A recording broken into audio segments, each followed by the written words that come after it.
అందరికీ నమస్కారం. నాగులుపులపాడి ఎస్ఐ శ్రీకాంత్‌పై వేటు పడింది. ఆయనపై అవినీతి ఆరోపణలు రావటం, అదేవిధంగా నాగులుపులపాడులో వరుసగా జరిగినటువంటి కొన్ని కేసులకు సంబంధించి ఆయన ఇన్వాల్వ్‌మెంట్ అయ్యి, అధికంగా కూడా వాళ్ళ దగ్గర నుంచి డబ్బులు వసూలు చేశాడనేటువంటి ఆరోపణలు రావటం, అది ఉన్నతాధికారులకు చేరటం కూడా జరిగింది.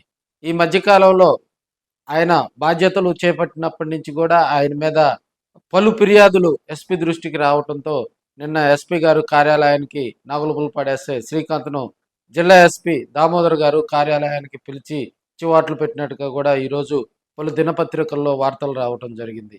నాగులుపులపాడు మండలం కూడా ప్రకాశం జిల్లాలోని నాగులుపులపాడు మరి అక్కడ ఉన్నటువంటి పోలీస్ స్టేషన్కు ఒక ప్రత్యేకమైనటువంటి స్థానం ఉంది. ఆ రేషియో కూడా ఆ నాగులుపులపాడు స్టేషన్ పరిధిలో కొన్ని గ్రామాలు కూడా ఎక్కువగా ఉంటాయి. అదేవిధంగా నిడమనూరులో జరిగినటువంటి ఒక ఇష్యూలో, అదేవిధంగా ఈ మధ్య కాలంలో నాగులుపులపాడులో జరిగినటువంటి ప్రతి కేసులో కూడా ఆయన్ను దాన్ని పక్కదారి పట్టించే విధంగా వ్యవహరిస్తున్నారు అనేది అక్కడ ప్రజలు చేస్తున్నటువంటి ఆరోపణలు. అంకమ్మ కొలుపులను కూడా తనకు అనుకూలంగా మార్చుకొని ఒక వర్గం దగ్గర భారీగా ముడుపులు చెల్లించి వారి వైపు ఆయన చేయటం జరిగింది.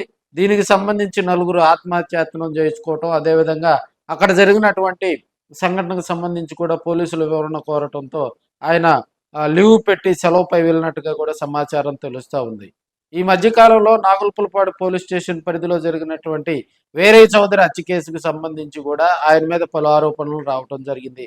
ఆ కేసులో ఇన్వాల్వ్మెంట్ అయినటువంటి కొంతమందిని స్టేషన్కు పిలిపించి విచారణ పేరుతో వాళ్ళని ఇబ్బందులు పెట్టారని, అదేవిధంగా నాగులుపులపాడు నూతన ఎస్ఐగా రజియా సుల్తాన్ను మరి నియమించడం జరిగింది. ఎస్ఐ శ్రీకాంత్ తన ఆరోగ్య కారణాలు చూపుతూ లాంగ్ లీవ్ పెట్టినట్టుగా సమాచారం తెలుస్తూ ఉంది. అయినప్పటికీ కూడా ఇప్పుడున్న పరిస్థితుల్లో నాగులుపులపాడు పోలీస్ స్టేషన్ పరిధిలో ఉన్నటువంటి ఎస్ఐల మీద కొన్ని అవినీతి ఆరోపణలు రావటం కూడా మరి పోలీసు వర్గాల్లో కూడా కలవరం రేపుతుందని మనం తెలియజేసుకోవచ్చు. నాగులుపులపాడు పోలీస్ స్టేషన్ పరిధిలో ఉన్నటువంటి కొన్ని గ్రామాల్లో ఎస్ఐ శ్రీకాంత్ కొంత ఇబ్బందికర పరిస్థితులు సృష్టించారని అక్కడ ఉన్నటువంటి నియోజకవర్గంలో మండల పరిధిలో ఉన్నటువంటి కొన్ని గ్రామాల్లో ఉన్నటువంటి మరి నాయకులు కూడా తెలుపుతా ఉన్నారు. అదేవిధంగా అక్కడ ఉన్నటువంటి తెలుగుదేశం వైసీపీకి సంబంధించినటువంటి కొన్ని వివాదాల్లో కూడా ఆయన ఎక్కువగా ఇన్వాల్వ్మెంట్ అయ్యారని కూడా కొంతమంది అక్కడ ఉన్నటువంటి రాజకీయ నాయకులు కూడా చెప్తా ఉన్నారు.